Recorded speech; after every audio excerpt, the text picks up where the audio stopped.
UFC Seattle goes down tomorrow night, and I'm going to give you my entire prediction for every single fight on the card in today's video. We'll start off with the main event. Now, I've already done an entire video on this one, so if you want like my full breakdown and full prediction for this fight, go watch that. But I'm going to go with Pyfer by early round stoppage. I'll go round 2. I can see a knockout or a submission there. I think he could implement the grappling, or I think he could end up just staying on the feet with Izzy and just landing the bigger shots because Izzy's chin ain't the same anymore, and like his reaction time and everything, it's not the same as it once was when he was champ. And I think when you find a guy like Piper who does hit probably the hardest hitter in the division right now, I don't think that's going to end well for Izzy, and I think he's going to get finished. So yeah, go like I said, go watch my full fight breakdown if you want my whole prediction for that fight. But we'll move on. Co-main event. This is a weird fight. I mean, I'm like a weird fight to predict.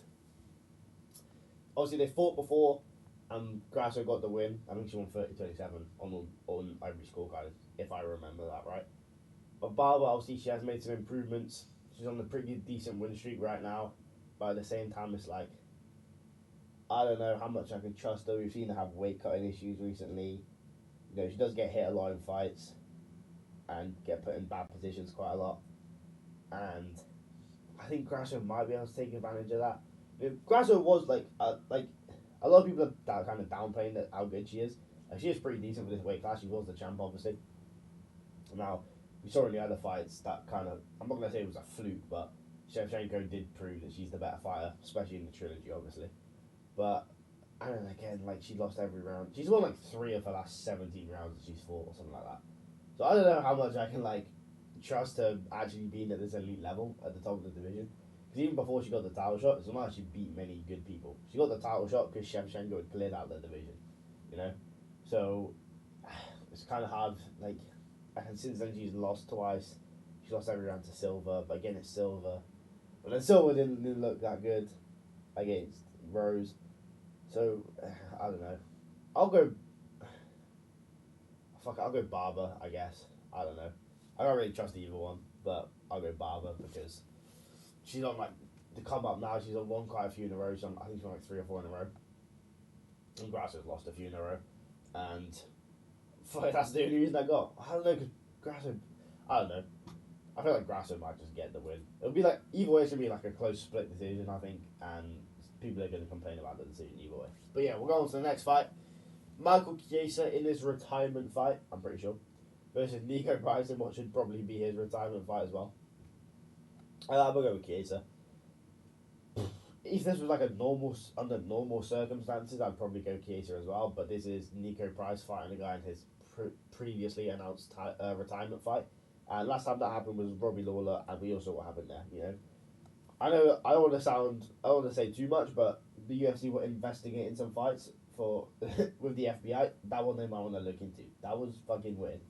But I'm gonna go with Chiesa. Price got slumped like 50 days ago or something. I think it was like by the time this fight happens, it'll be 49 days since he lost to Veretennikov, and that was a brutal finish. He was standing up. He was knocked out, but still stood up because he was against the cage. And Veretennikov landed like 4 extra massive shots. It was a pretty nasty one, and I don't think 50 days is enough time to recover, especially after having it. I know he took this on short notice, but he's on like a 2-week camp for it, and he's fighting Chiesa. It's his retirement fight. Chiesa's going to want to go out on a dub. Price is very washed. I think his only win recently is Alex Morono, who's also very shit. Like, Morono's fun, but he's not good. And yeah, I think Chiesa's still kind of okay at fighting. It's kind of hard to tell with Chiesa because they match him up so easily because he didn't like sue them or whatever after Conor bus incident. Like, he's fought Tony. Like, who wanted to see one of Tony Ferguson's last fights against Michael fucking Chiesa? No one wanted to see that, but he did it anyway because he didn't sue them and saved them a fuck ton of money. And then who else has he fought recently? I can't remember. He fought like Court McGee, I'm pretty sure, in his last fight. Stuff like that. It's like, we don't want to see these fights. Like, at least put him against someone decent outside the rankings, but they just continue to give him these easy layout fights. So it's kind of hard to tell what level he's at, but I reckon he can beat Nico Price this weekend, just based off Price being washed, I guess. Next fight, Julian Erosa versus Larian. I think they say it. Larian Douglas. Douglas had a really good Contender Series performance. He fought Cantique, who's the same guy that Vallejo's beat. And he arguably beat him more impressively. He did it quicker. Knocked him out like pretty brutally in like 30 seconds. But this is a tough debut. He's like a minus 300 favourite. Now, I'm not saying he can't win, obviously he could. But I don't know if I'd make him a minus 300 favourite in his UFC debut against Arosa, who recently, even in fights he's lost, like he's looked pretty good. We'll go through Arosa's record here. Like his last fight even was against Costa and he lost. That's not a bad loss. Like Costa's on a pretty good win streak right now. He just knocked out Danny Gay in round 1 and Morgan Charrier in round 1. Finished Andre Fili, I'm pretty sure, in round 1 as well.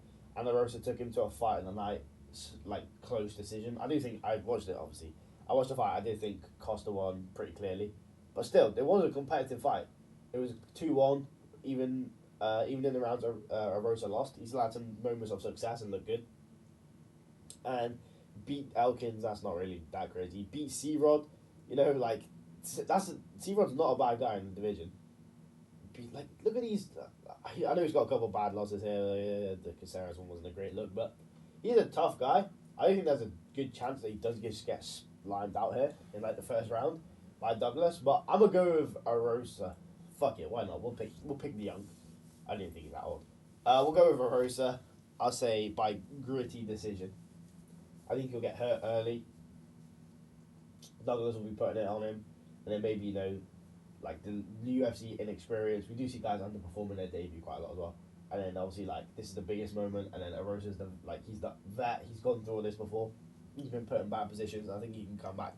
Maybe he can get a finish because Douglas has been finished a couple of times. I think he's been subbed a couple of times. I think he got guillotined in his last loss, and that's what Arosa does like to go for the gilly quite a lot. I think this is his last submission win with. I think against Andre Fili, that's what he got him with. So I could even see a finish here for Arosa, but I'll go with decision. I think he'll be able to grit it out and survive the early onslaught that's going to come with Douglas. He's going to walk forward, throw big shots, you know that. And I think Arosa's going to get another dub here.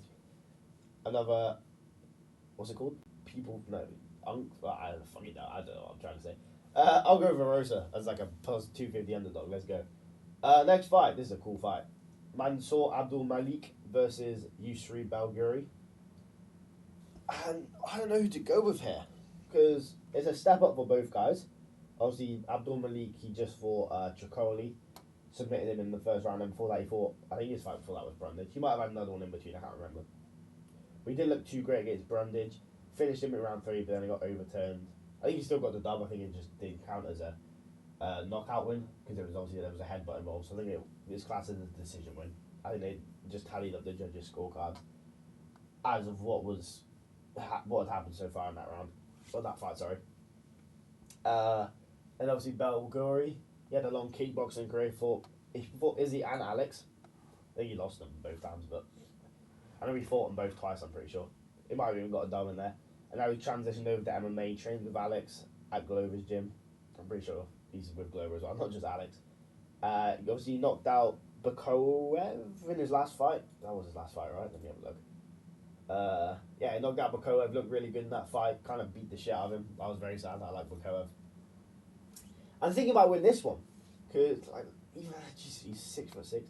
He's got a big height advantage. Obviously, I know obviously their MMA records are pretty similar, but he's got an experience advantages in combat sports in general. He had a long kickboxing career, and a lot of times we see those guys have success in the UFC, which is crazy because you would imagine the guys that come over from another sport and have success in the UFC, you'd imagine it'd be like the guys with like a wrestling or grappling background. But these guys who are kickboxers, they keep coming in, they keep having success. So fuck it, I'm gonna go with Belguri. Abdul Malik's not looked great in a couple of his fights that he's had.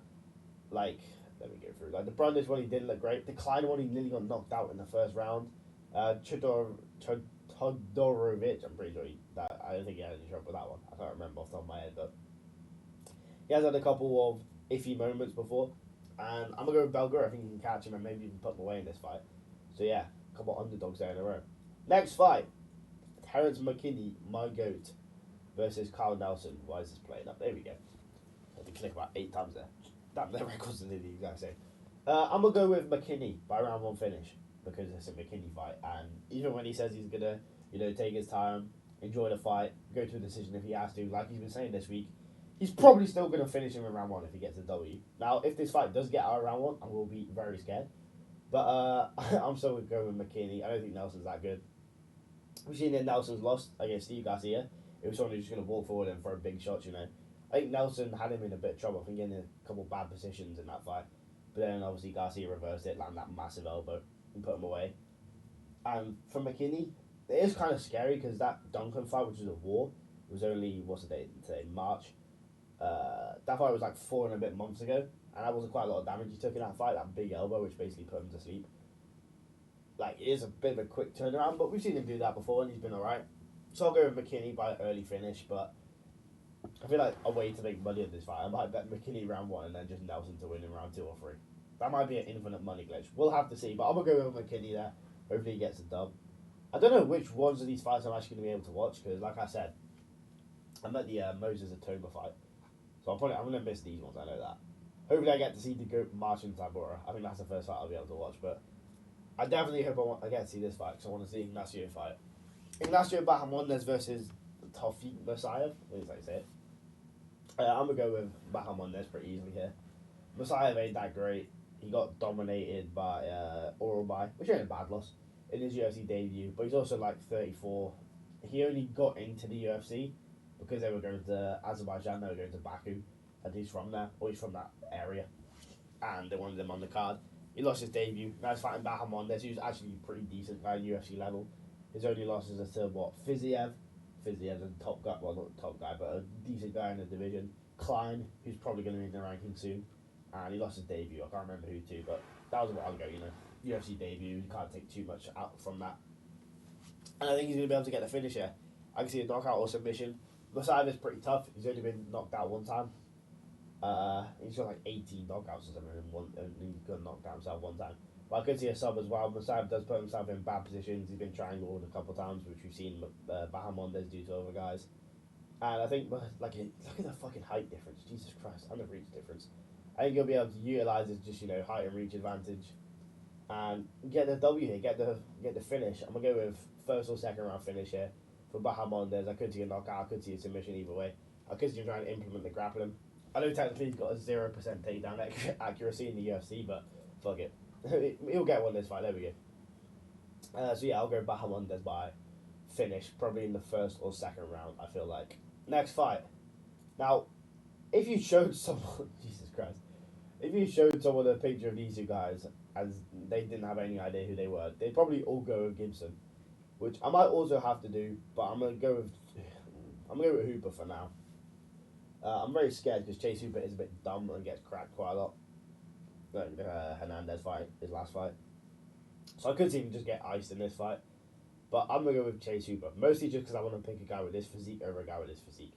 It would just be funny to see it happen. Obviously, Hooper's a lot taller and stuff, but I'm going to go with Chase Hooper by submission. I don't think Gibson's good. I don't think he's UFC level. They gave him Bobby Green his debut, which was weird. Weirdest split decision ever. Well, not weirdest split decision ever, but terrible fucking judging, whoever gave. I thought it was 3 to Bobby. At worst, 2-1, because he kind of clipped him at one point. But they gave it a split decision somehow, but yeah. He came into the UFC, they gave him Bobby Green, which was weird. Now they're giving him Chase Hooper. I'm going to go with Hooper, but I'm very scared that he's going to get knocked out in the first round. So if that happens, I'm counting it as a win for me. Next fight, Tybura versus Fortune. I don't know who the fuck this Fortune guy is, and I don't know why the fuck he's getting Marcin Tybura in his debut. Because Fortune's last 3 fights, I think he lost a fight, and now he's on a 3-fight win streak. And then he gets like a 38-year-old, a 36-year-old, a 52-year-old, or something like that, outside the UFC. I think he's on a 52-year-old, has like a 68 and 32 record, or something crazy like that. He's been fighting these fucking randomers outside the UFC. I'm guessing he's from Seattle, if they're putting him on their card against Tybura. But I'm pretty sure Tybura was supposed to be fighting someone else. I cannot remember who, but let me try to remember. But I'm pretty sure he's taking it on short notice, but still, it's like, why is this geezer, who no one's ever heard of, getting a fight in the top 8 immediately? I know it's heavyweight, and the shit like that happens a lot. We saw D'Elia. Oh, he's supposed to fight Walter Walker. Like we saw D'Elia come in and get an immediate top ranked guy. It was Tybura. We're seeing Josh Hockett get a top guy after only a couple fights, but like, I don't know who this Donnie is, but I'm gonna go with Tybura just because why not? The GOAT Marcin Tybura. We all want to see him get the W here. So yeah, I'll go with Tybura in this fight. Mostly because I've never seen Fortune fight in my life. Next fight, Casey O'Neill versus Gabriela Fernandez. I'm going to go with Gabriela Fernandez in this one. She's actually not too bad. I'm pretty sure, unless I'm mistaken of someone else, she beat Wang Kong. Yeah, she beat Wang Kong. This is weird matchmaking. Like, she beat Harley Jiu-Jitsu as well. It says split decision, so it's probably a robbery because it's the UFC. Yeah, she lost to blood. Okay, this is a weird career. Why did they give her a 1-5 girl or 2-5 in the UFC, something like that, after she beat Wang Kong as like a +1,000? I don't fucking know. I'm gonna go with her to beat Casey O'Neill. I don't think O'Neill's that good. She had like a year and a half here. She beat Santos. Lost it. Yeah, she had a weird career, but she felt that good. Yeah, I'm gonna go with Gabriela Fernandez in this one. I could see a finish, but I could see her just winning all the rounds to a close, well, not a close decision, but to a decision. Yeah, Gabriela Fernandez by something, I guess. Next fight, Sterling versus Lopez. Now, this is the most obvious setting up Sterling for his first highlight reel in the UFC ever. But he's going to take the decision, probably. I don't know. Here's the thing. I've predicted Sterling to KO all his UFC opponents so far, right? Because he was supposed to. That was what they set it up for. But then, he's not done it. So now that he's fighting Bruno Lopez, now we're going, now he's going to take him to a decision. Now he's going to spark him out in the first round. So my prediction is Navajo Sterling by decision, but I'm telling you that it's going to end in KO. He's going to knock him out in the first couple of rounds, just because that's how it's going to work. So yeah, I'll go Sterling in this fight. This fight should be higher up on the card. They should put this on the main card and take off this fight off the main card. What the fuck? No one cares. I know this is a retirement fight, but Jesus, this is a sick fight. I'm going to go with Ricky Simone. This is an important fight for both guys, you know. Simone's coming off that loss to who did he lose to? Barcelos, who's obviously on a bit of a good winning streak right now. Yanez lost a couple fights, and now he's coming off a win. He hasn't fought in almost 2 years. I'm pretty sure, unless I'm being retarded. Let me have a look. Let me fucking click on his name. Okay, they're not going to let me do it. Oh, there we go. Oh, he did lose to Marcos, so that's fine. Okay. Yeah, so he lost a couple. Obviously, Rob Font, Martinez. Not too bad of losses. Beat whoever the fuck that is. And lost to Marcos, where he got double eye poked and kicked in the nuts. So I can't really take too much away from that. But I'll go with Simone here. Either way, I think it's gonna be close. This is a early candidate for fight of the night before the cards even started. So I'll go with Simone by close decision. I think it's gonna be a good fight. I think he can use the wrestling's grappling, get that involved. Yanez, I don't know how good he's never beaten anyone good, which is the weird thing. He's looked good in fights he's won, but he's not great guys. And he's not looked great in fights he's lost. Yeah, you know what? I'm going to go with Ricky Simone here. Pretty confidently. And then card opener even. Got a rematch from like 6 years ago. That's her only loss. I'll go with Tayanara. Bruna Brazil's not looked good in the UFC. She fought like 2 months ago. I think less than that. I think it was on the same card Nico Price lost on. And she lost to someone. I think it was Silver or something. And she didn't look good in that fight. It was a weird fucking fight. Tayanara's on a good winning streak. Brazil's took this on short notice. I'm not sure who Tayanara is supposed to fight. I've got to fucking find out, otherwise it's going to piss me off. But yeah. I'll go with Tayanara by... This is a weird match, mate. I'll go with Tayanara by sub. Brazil's not good, like I said. I know she won the first fight, but... Yeah, I don't know. I mean, she's taking this for the money. You know she's getting cut soon. So yeah, I'll go Tayanara by submission early in round 1, I guess. So yeah, that's my full card predictions. Like I said, go watch the video I did on just Piper versus Izzy for my full breakdown for that fight. And yeah, make sure you go follow me on TikTok. Posting some bangers on there recently. And go subscribe to me on here. Thank you for watching. See you next time.